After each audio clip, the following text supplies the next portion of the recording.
22वें law commission ने uniform civil code पर देश भर की सार्वजनिक और धार्मिक संस्थाओं समेत तमाम स्टेक होल्डर्स से एक बार फिर सुझाव मांगा है। जस्टिस ऋतुराज अवस्थी की अध्यक्षता वाले इस आयोग ने 14 जून को जारी पत्र के जरिए सुझाव पेश करने के लिए 1 महीने का समय दिया है। दिलचस्प बात यह है कि 21वें लॉ कमीशन ने यूनिफॉर्म सिविल कोड के बारे में कहा था कि देश के मौजूदा हालात में ये ना तो लाजमी है और न ही वांछनीय। 21वें लॉ कमीशन के अध्यक्ष जस्टिस BS चौहान थे। 185 पेज के कंसल्टेशन पेपर में उन्होंने कहा था कि धर्मनिरपेक्षता और देश में प्रचलित बहुलता के बीच आपसी टकराव नहीं हो सकता। सांस्कृतिक विविधता से इस हद तक समझौता नहीं किया जा सकता कि एकरूपता की हमारी इच्छा ही देश की क्षेत्रीय अखंडता के लिए खतरा बन जाए। आसान भाषा में इसका मतलब ये हुआ कि देश में अलग अलग धर्मों के लोग जिस तरह से अपने सामाजिक और धार्मिक परंपराएं निभाते आ रहे हैं उन्हें वैसा करने दिया जाए। लेकिन 22वें लॉ कमीशन ने यूनिफॉर्म सिविल कोड के बारे में नए सिरे से सुझाव मांगकर इस मुद्दे को फिर हवा दे दी है। समझा जाता है कि ये सब आइंदा लोकसभा चुनाव के मद्देनज़र वोट को पोलराइज करने के मकसद से किया जा रहा है। लॉ कमीशन कानून और न्याय मंत्रालय के अधीन काम करता है। फिलहाल कानून मंत्री अर्जुन राम मेघवाल हैं।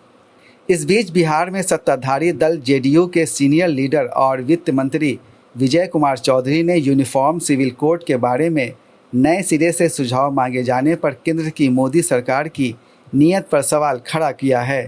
प्रेस रिलीज जारी कर उन्होंने कहा कि आगामी लोकसभा चुनाव के मद्देनज़र भाजपा ने देश में कम्युनल पोलराइजेशन के प्रयास तेज कर दिए हैं।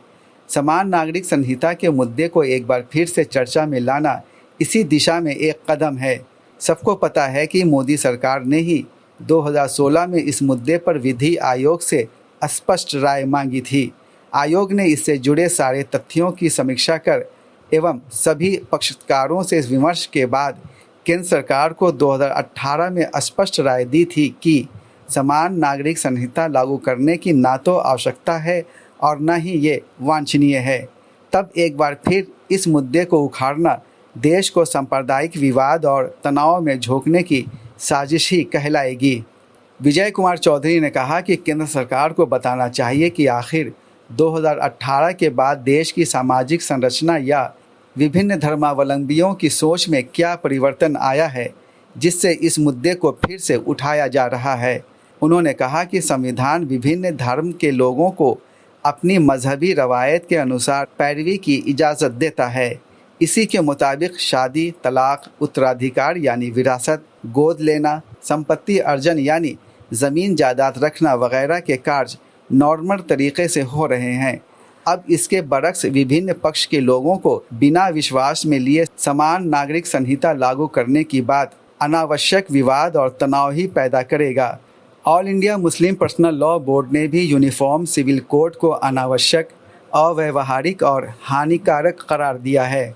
बोर्ड के प्रवक्ता डॉक्टर सैयद कासिम रसूल इलियास ने एक बयान जारी कर केंद्र सरकार से मांग की है कि वो देश का संसाधन इस अनावश्यक काम में बर्बाद न करे।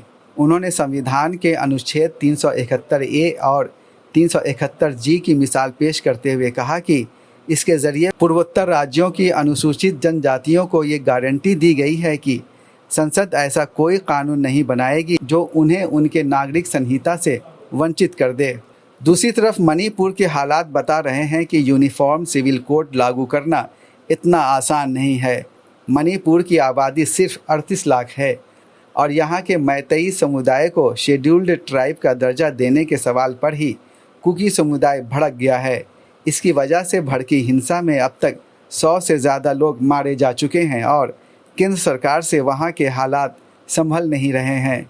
यहाँ तक कि उपद्रवियों ने विदेश राज्य मंत्री राजकुमार रंजन सिंह के घर में आग लगा दी।